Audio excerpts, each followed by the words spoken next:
Muy bien amigos, regresamos con más Mundo Ardose. En el bloque pasado hablamos de los ataques cruzados entre Estados Unidos e Irán, de las negociaciones de paz entre Israel y el Líbano, y en este quisiera comenzar en Ucrania, donde el frente volvió a estancarse después de que Rusia alcanzara el cinturón defensivo del este de Kramatorsk y Sloviansk, e intenta asentarse en la ciudad recién capturada de Konstantinovka. Pero los bombardeos continúan siendo muy intensos, con Ucrania apuntando contra las refinerías y depósitos de combustible en 17 regiones rusas, en un momento en el que el Kremlin reconoce que está sufriendo escasez e incluso tuvo que comenzar a importar, al tiempo que también destruyó 15 buques comerciales en el mar de Azov y asesinó a 4 civiles en un ataque con drones en Moscú y otros 4 en la región de Zaporilla, cerca de la central nuclear. A su vez, Kiev denuncia que es Rusia la que apunta contra los civiles, tras la muerte de 5 personas en Sumy y otras 2 en Odessa, donde fue atacado un puerto en el Mar Negro, mientras que volvió a apuntar contra la capital.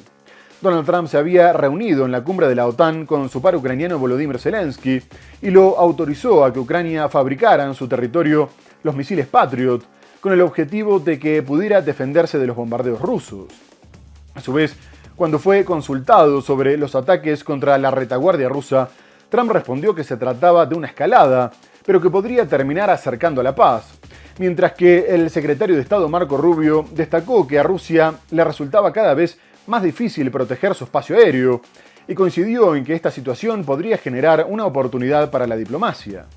Esta postura es una fuerte muestra de apoyo a Kiev, lo que fue muy criticado por Rusia, que advirtió que las medidas que estaban tomando los aliados de Ucrania podrían llevar al desastre. Los ataques rusos de esta noche han tenido como objetivo la capital ucraniana Kiev, hiriendo al menos a 11 personas, entre ellas un niño según las autoridades, y provocando incendios por toda la ciudad. La Fuerza Aérea de Ucrania afirma que el Kremlin lanzó 6 misiles balísticos, 4 misiles crucero, 2 misiles antirradiación y 121 drones de ataque Shahed de fabricación iraní a través de la frontera en su bombardeo nocturno. Las defensas aéreas locales interceptaron 111 drones y 2 de los misiles crucero, pero indicaron que el resto de los proyectiles alcanzaron sus objetivos. El ataque contra la capital es el primero desde la gran ofensiva de la semana pasada, en la que murieron al menos 30 personas en más de 20 zonas. Ataques como este tienen lugar casi a diario. Ucrania apunta sus drones de largo alcance contra las refinerías y los depósitos de combustible rusos. Su justificación, que el sector petrolero es clave para alimentar la maquinaria de guerra del Kremlin. Lo que Kiev ha logrado es que las consecuencias de la guerra lleguen a casi todo el país, incluida Moscú, donde ya es habitual ver colas frente a las gasolineras. Rusia, tercer productor mundial de petróleo, ha tenido que tomar otras medidas drásticas. Están importando combustible de terceros países y han prohibido exportar su diésel. Ucrania cree que a más ataques aéreos, mayores posibilidades de que Moscú se sienta a negociar, y Trump ahora le da la razón. Es una escalada, reconoce, pero una escalada que puede ayudar a llegar a un final.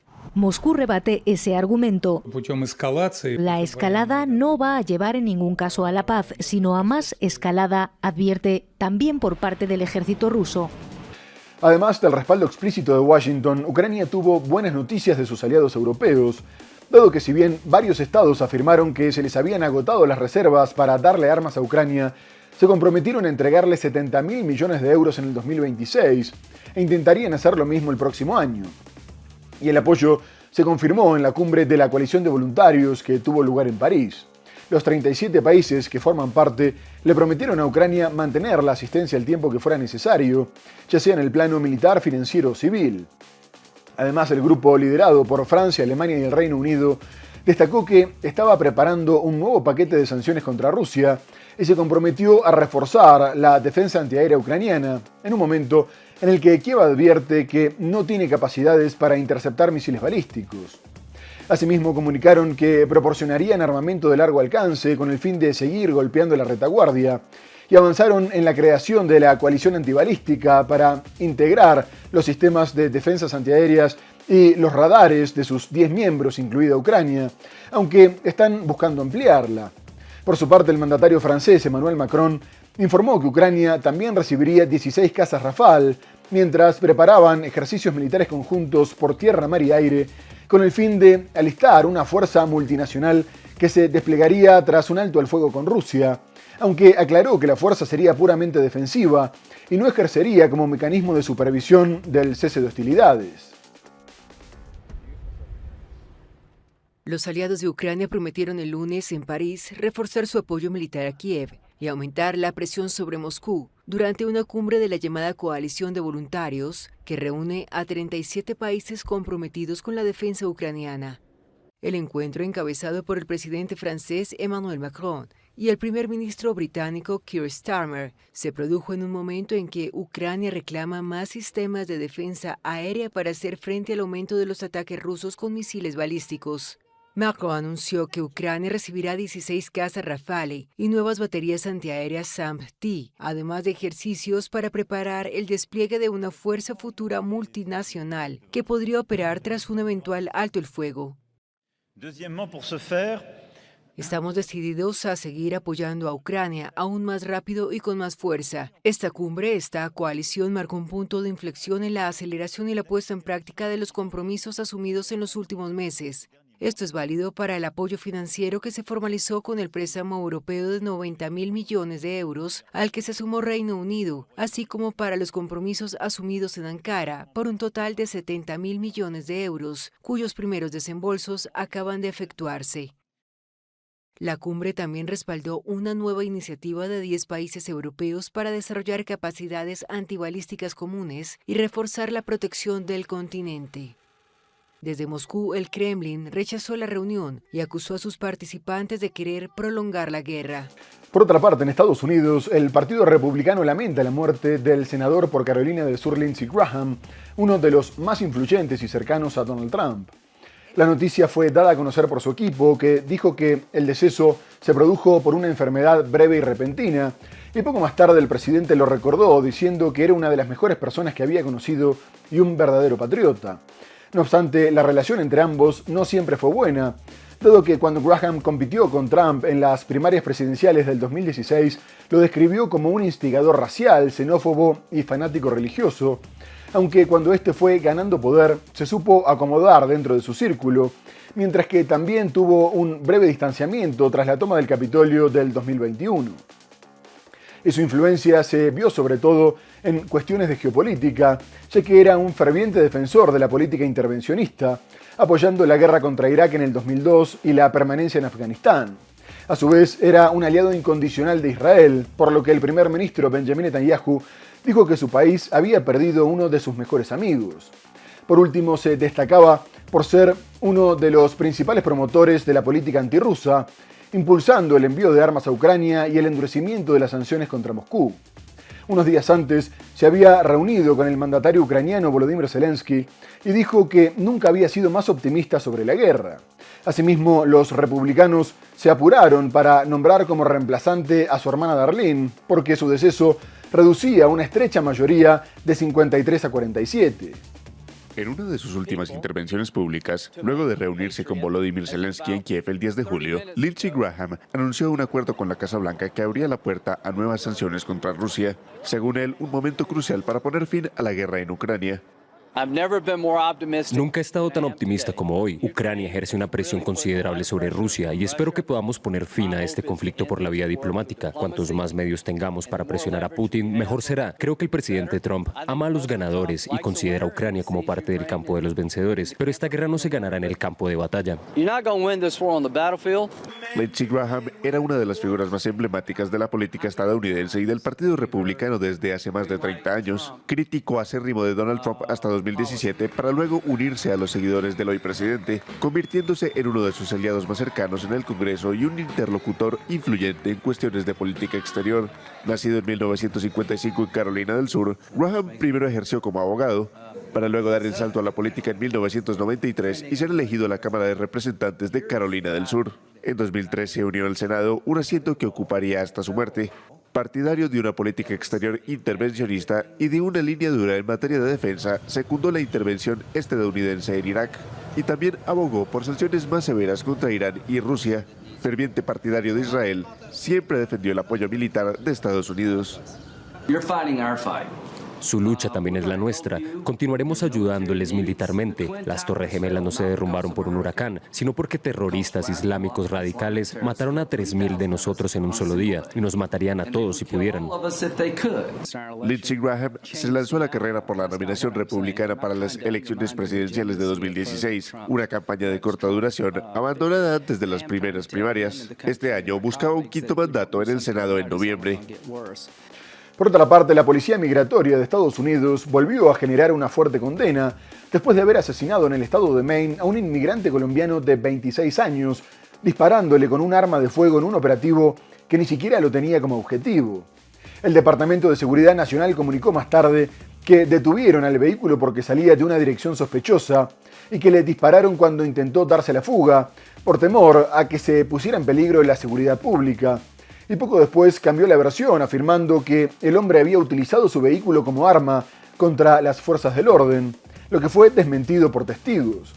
La gobernadora y el alcalde de Biddeford intentaron tranquilizar a la población, comunicando que habían ordenado una investigación exhaustiva, pero no pudieron evitar manifestaciones en varias ciudades del estado, teniendo en cuenta que el pasado 7 de julio, en Houston, Texas, la policía migratoria también asesinó a un mexicano de 52 años que llevaba más de 30 residiendo en el país.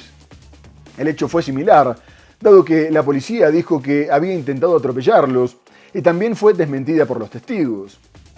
Por su parte, el presidente colombiano Gustavo Petro condenó el asesinato de su compatriota, denunciando que lo habían matado por creerlo un ser inferior y sin derechos, mientras que México presentó una demanda penal contra Estados Unidos por la muerte de 17 de sus ciudadanos en operaciones o en centros de detención, lo que la mandataria Claudia Sheinbaum consideró indignante e indicó que no podía simplemente seguir mandando notas diplomáticas que no daban ningún resultado.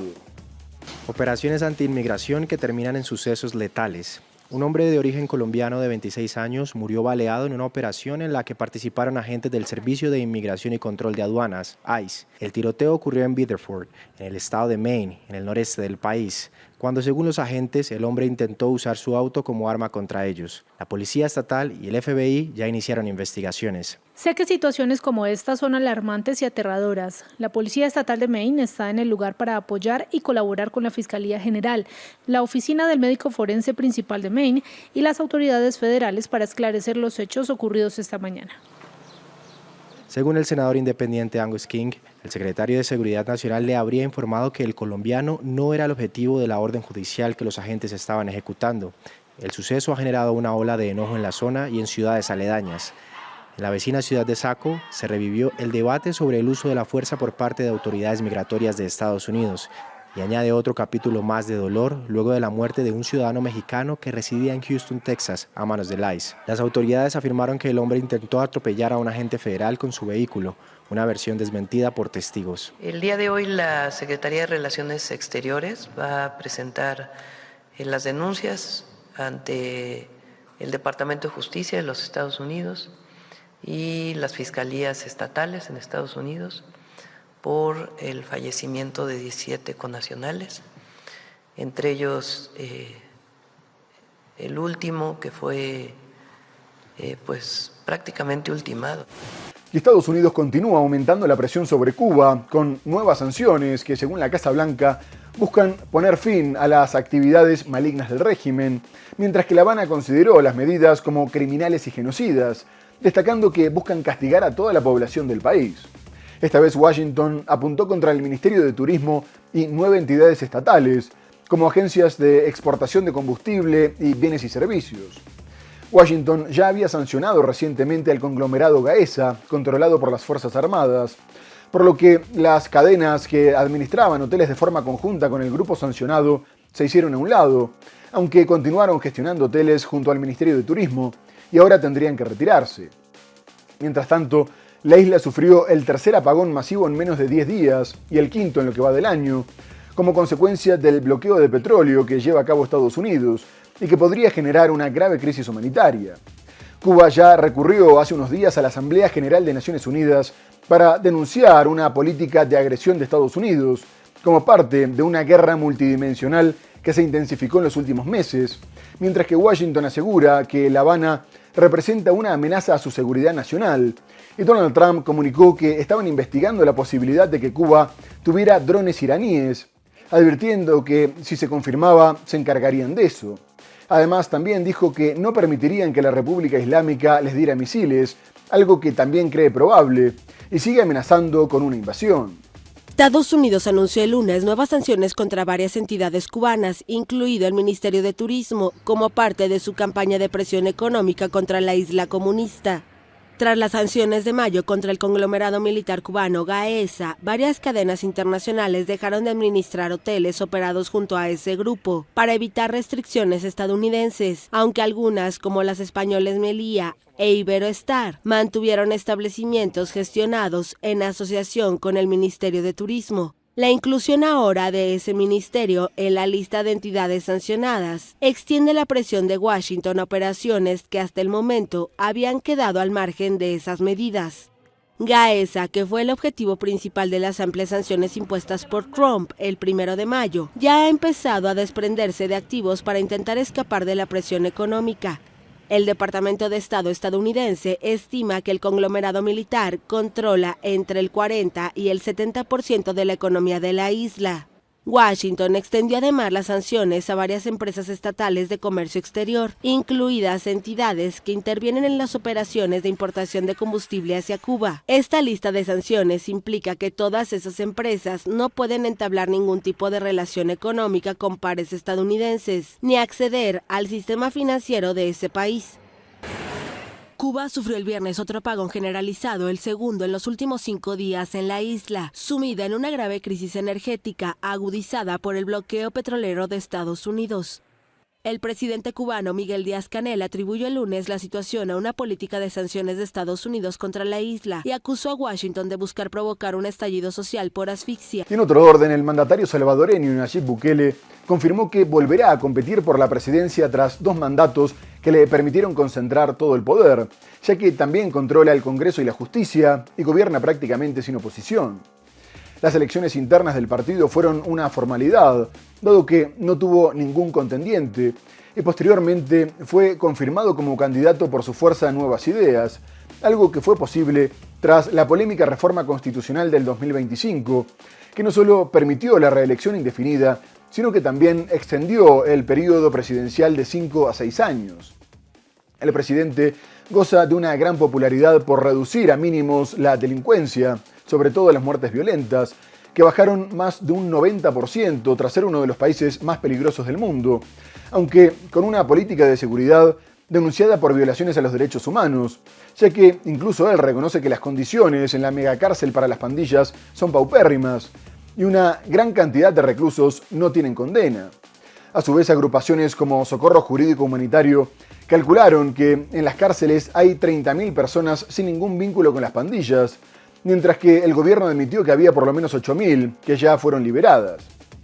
Por su parte, Human Rights Watch denunció que el alto número de ciudadanos encarcelados sin antecedentes penales respondía a la necesidad de las autoridades de cumplir con las cuotas de detención. Bukele competirá en febrero del 2027 contra el candidato del izquierdista Frente Farabundo Martí para la Liberación Nacional, que se definirá en las próximas semanas. Nayib Bukele buscará un tercer mandato en El Salvador. En el poder desde 2019, el mandatario fue proclamado aspirante presidencial en la noche del domingo en las elecciones internas del partido de gobierno Nuevas Ideas, en las que participó como único postulante. Podrá buscar así un tercer mandato de 6 años en las elecciones de febrero próximo, tras una polémica reforma que permite la reelección indefinida. Bukele, de 44 años, goza de una altísima popularidad por su guerra contra las pandillas, que redujo a mínimos históricos la criminalidad en el país, que hasta hace pocos años era uno de los más violentos del mundo. Sus críticos lo acusan de autócrata al controlar el Congreso, la justicia, la Fiscalía y el resto de instituciones estatales. El pueblo, para el pueblo. Grupos de derechos humanos internacionales como Amnistía Internacional y Human Rights Watch y locales como Cristosal y Socorro Jurídico, ahora en el exilio, aseguran además que el mandatario usa el régimen de excepción vigente desde 2022 para silenciar a sus críticos.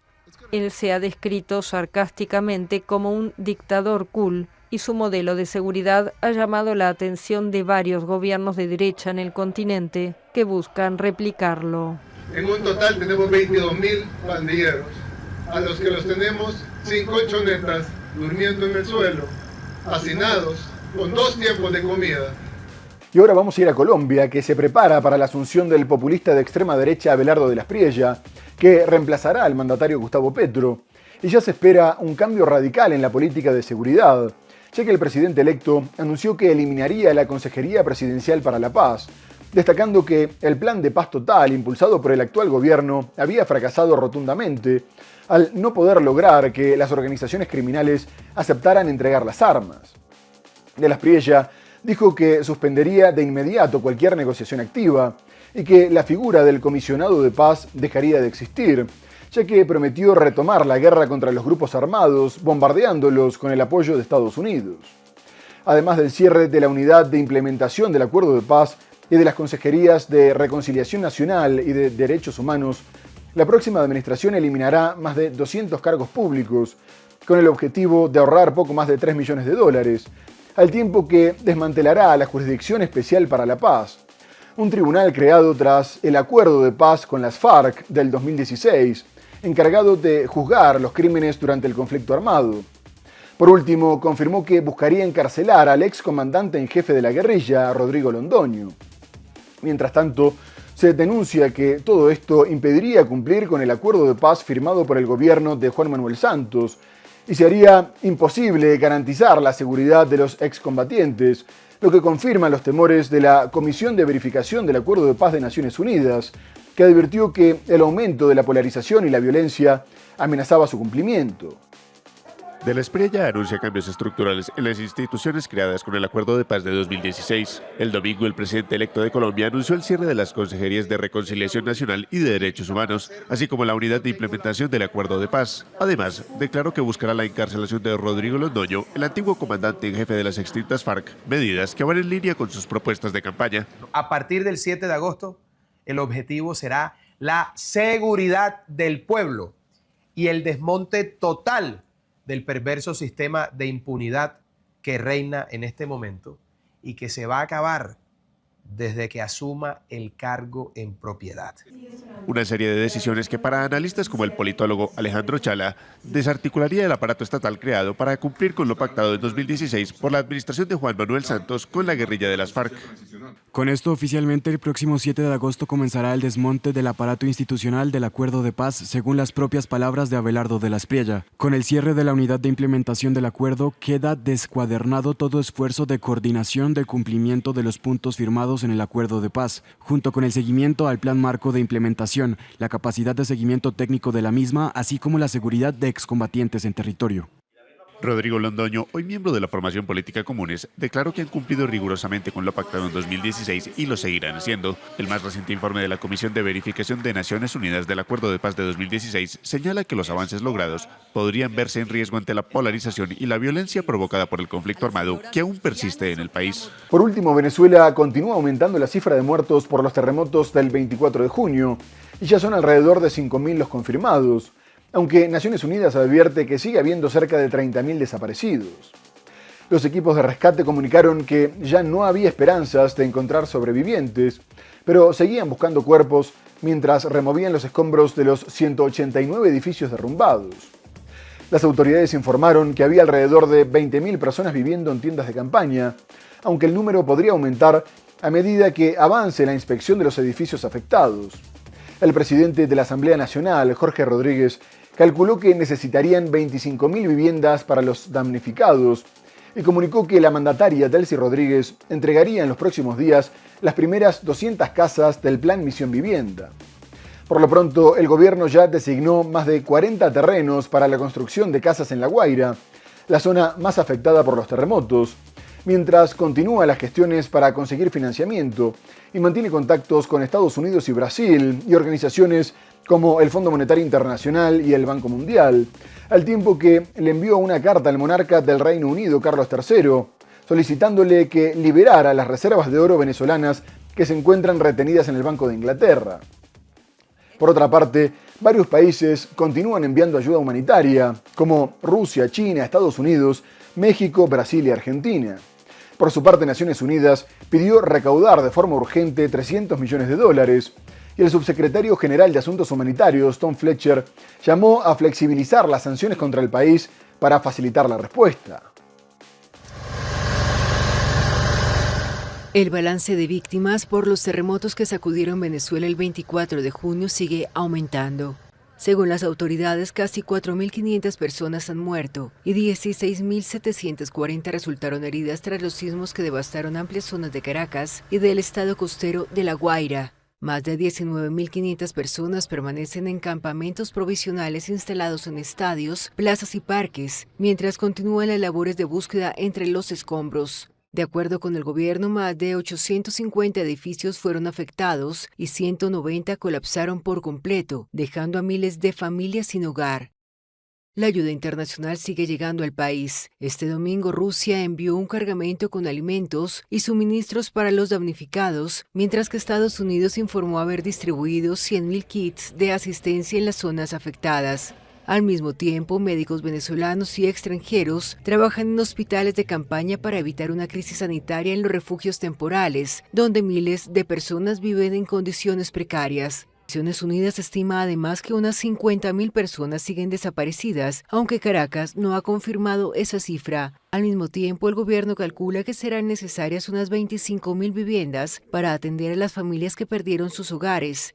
También anunció que comenzará a entregar en los próximos días casas de su programa social Misión Vivienda y que ha destinado más de 40 terrenos en La Guaira, equivalentes a unos 584.000 metros cuadrados, para la construcción de nuevas urbanizaciones. Muy bien amigos, se nos ha terminado el programa. Hemos hablado del conflicto en Medio Oriente, con los ataques cruzados entre Estados Unidos e Irán y la pelea por el Estrecho de Hormuz. Abordamos otras cuestiones como la guerra en Ucrania, los asesinatos de la policía migratoria en Estados Unidos, pero lo tenemos que dejar hasta el próximo programa para seguir analizando la actualidad internacional en Más Mundo Ardose. Muchas gracias por habernos acompañado y hasta entonces.